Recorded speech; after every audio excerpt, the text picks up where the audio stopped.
Hi everyone, आज मैं आपके साथ शेयर करने वाली हूँ 3 बहुत ही ज़्यादा टेस्टी और मज़ेदार रेसिपी। तो चलिए आज की सुपर से भी ऊपर रेसिपी को शुरू करते हैं। तो सबसे पहले हम एक खलबट्टे में 8 से 9 छोटी हरी इलायची लेंगे और इसे अच्छे से कूट लेंगे।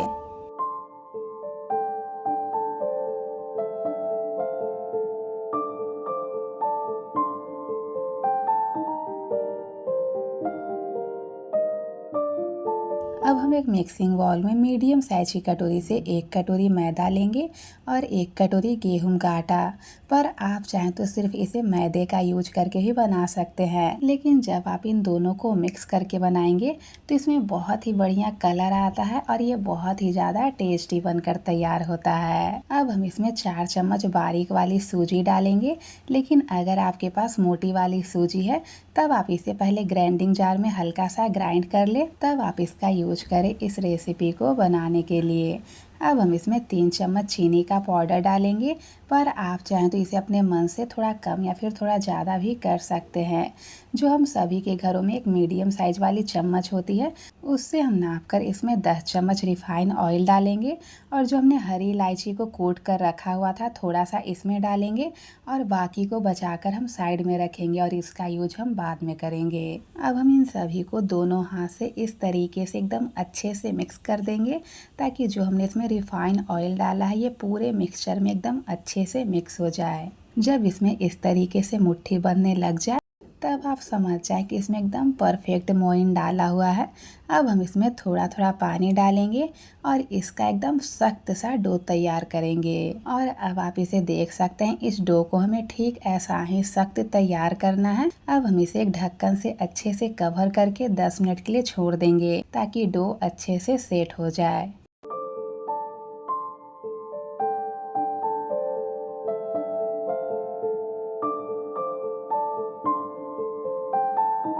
अब हम मीडियम साइज की कटोरी से 1 कटोरी इस तरीके का छोटा महीन वाला चावल लेंगे, जिससे हम खिचड़ी या फिर खीर बनाते हैं, लेकिन हमें बासमती चावल का यूज नहीं करना है। इसे पानी में भिगोकर 6 से 7 घंटे के लिए छोड़ देंगे और जब ये अच्छे से फूल जाएगा तब हम इसे 1 से 2 पानी से धोकर अच्छे से साफ कर लेंगे और इसमें जो भी एक्स्ट्रा पानी है उसे निकाल कर हम हटा देंगे। अब हम इस टाइप की दूध ढकने वाली एक जाली लेंगे और उसके ऊपर चावल को इस तरीके से एकदम अच्छे से फैला देंगे, या फिर आप चाहें तो इसके जगह एक साफ कॉटन कपड़े का भी यूज कर सकते हैं। और इसे जाली पर अच्छे से फैलाने के बाद इसे पंखे के नीचे रखकर आधे घंटे के लिए छोड़ देंगे, ताकि चावल के ऊपर ऊपर जो भी एक्स्ट्रा पानी रह गया है वह अच्छे से सूख जाए। अब डो भी 10 मिनट के बाद अच्छे से सेट हो चुका है। अब हम इसे फिर से एक बार अच्छे से मसल लेंगे और उसके बाद इसे मिक्सिंग बाउल में इस तरीके से दबा दबा कर जितना हो सके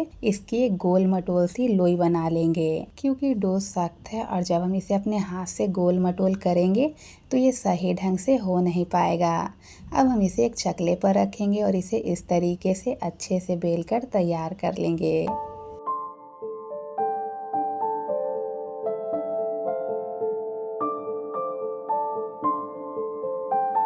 अब हम एक गिलास की हेल्प से इसे इस तरीके से सर्कल शेप में कट कर लेंगे।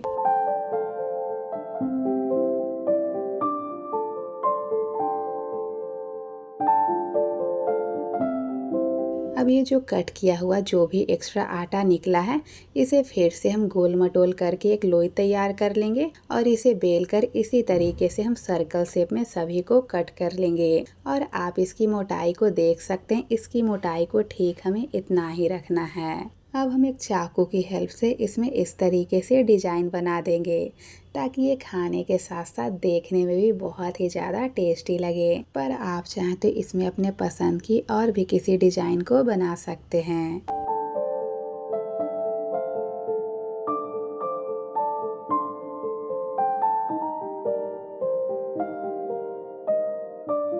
अब हम लौंग लेंगे और इसके सेंटर में लौंग को इस तरीके से अच्छे से लगा देंगे, पर ये ऑप्शनल है, आप चाहें तो इसे स्किप भी कर सकते हैं।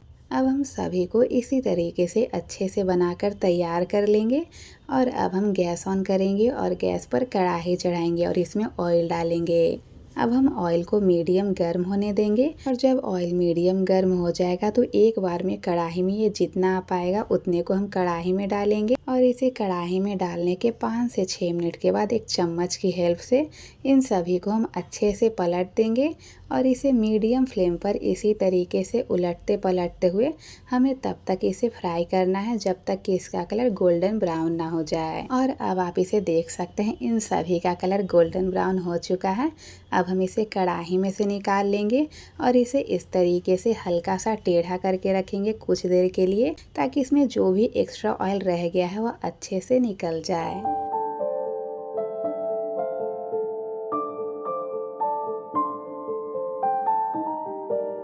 और अब आप इसे देख सकते हैं ये कितना परफेक्ट बनकर तैयार हुआ है। तो चलिए अब मैं आपको इसे तोड़ कर दिखाती हूँ और आप इसकी आवाज़ को सुन सकते हैं। ये टेस्टी के साथ साथ कितना ज़्यादा क्रिस्पी बनकर तैयार हुआ है और ये अंदर तक कितने अच्छे से कुक हो चुका है। तो चलिए हमारी एक रेसिपी तो एकदम परफेक्ट बनकर तैयार हो चुकी है। अब हम अपनी दूसरी रेसिपी को बनाते हैं और अब आप इसे देख सकते हैं चावल में जो भी ऊपर वाला एक्स्ट्रा पानी था वह अच्छे से सूख चुका है। और जब मैं इसे इस तरीके से हाथ में ले रही हूँ तो ये हमारे हाथ में थोड़ा सा भी नहीं चिपक रहा है। तो आप जब भी इस रेसिपी को बनाएं तो चावल को ऐसे ही सुखाएं। अब हम इन सभी चावल को ग्राइंडिंग जार में डालेंगे और इसे एकदम महीन ग्राइंड कर लेंगे।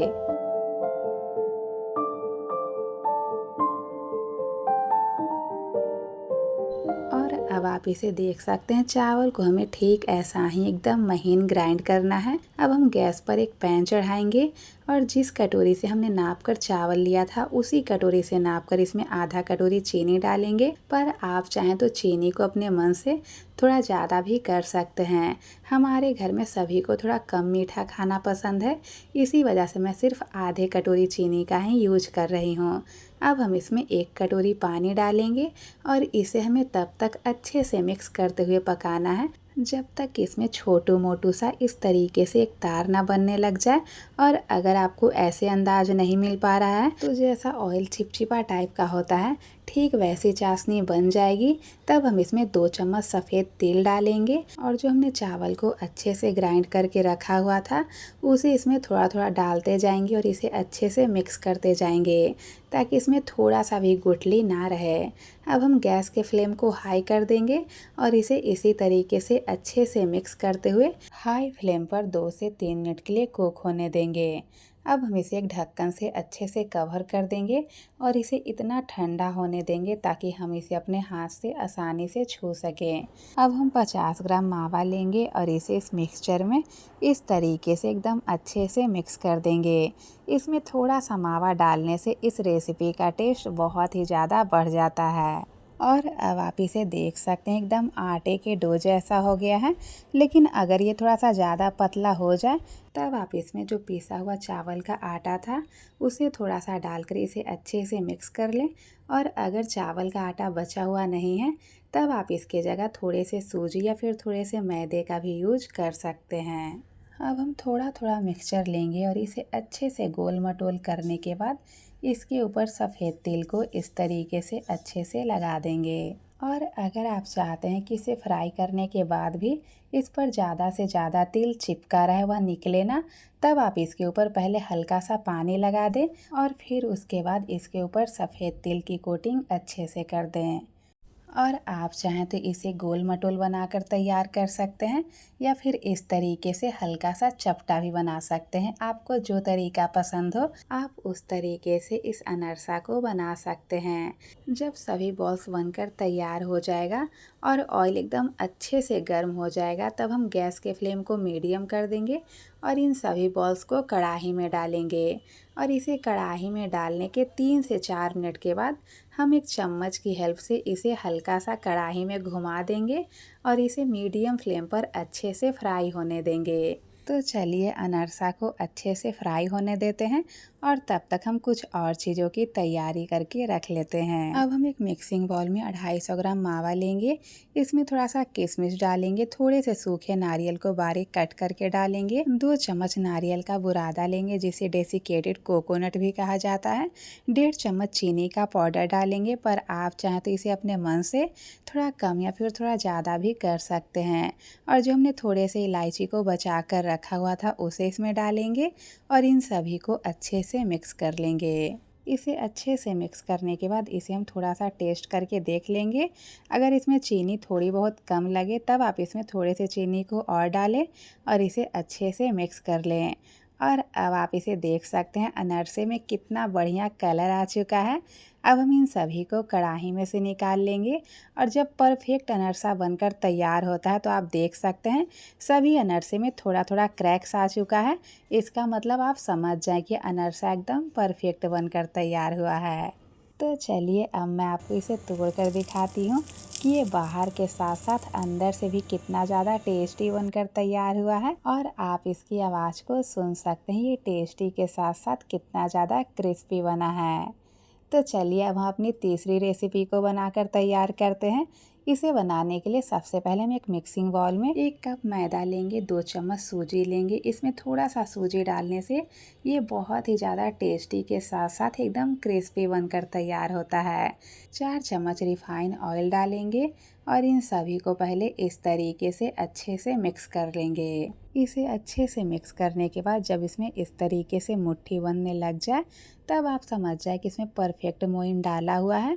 अब हम इसमें थोड़ा थोड़ा पानी डालेंगे और इसका एक सख्त सा डो तैयार कर लेंगे।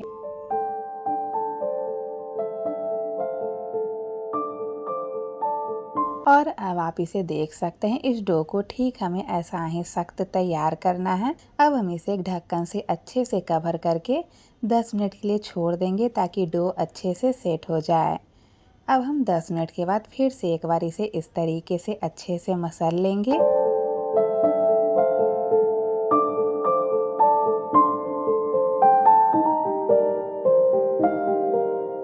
अब हम इसमें से मीडियम साइज की लोई कट करेंगे और इसे हल्का सा चिकना करके इसे इस तरीके से हल्का सा चपटा कर लेंगे। अब हम इसे चकले पर रखेंगे और जिस तरीके से हम पूड़ी को बेलते हैं ठीक वैसे ही हमें इसे भी बेलकर तैयार कर लेना है। अगर ये चकले पर थोड़ा बहुत चिपक रहा है तब आप इसके ऊपर थोड़ा सा सूखा हुआ मैदा या फिर थोड़ा सा ऑयल को लगा दें।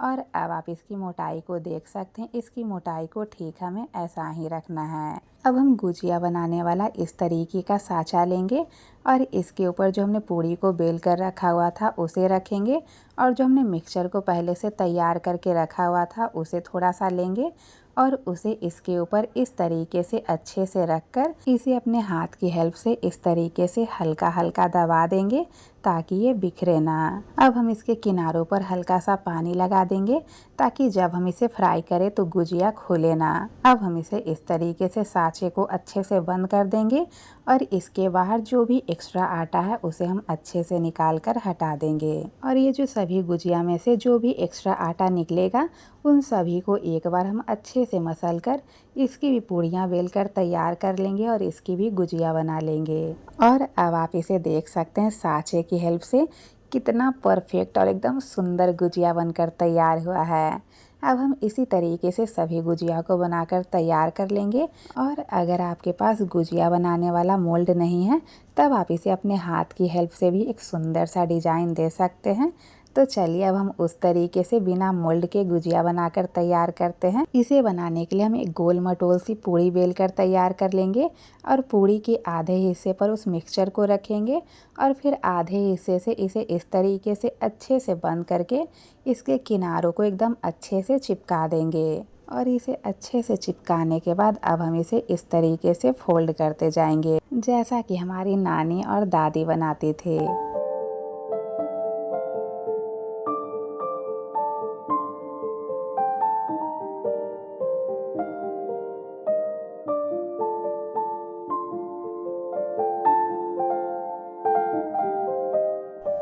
और अब आप इसे देख सकते हैं बिना मोल्ड के भी कितना सुंदर गुजिया का डिज़ाइन बनकर तैयार हो चुका है।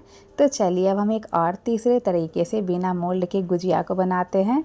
हम उसी तरीके से मिक्सचर को रखकर इसे इस तरीके से अच्छे से एक साइड में सेट कर देंगे। उसके बाद हम इसे इस तरीके से दूसरे फोल्ड से अच्छे से कवर करके इसके किनारों को चिपका देंगे। अब हम एक फोक वाले चम्मच की हेल्प से गुजिया में इस तरीके से डिज़ाइन बना देंगे।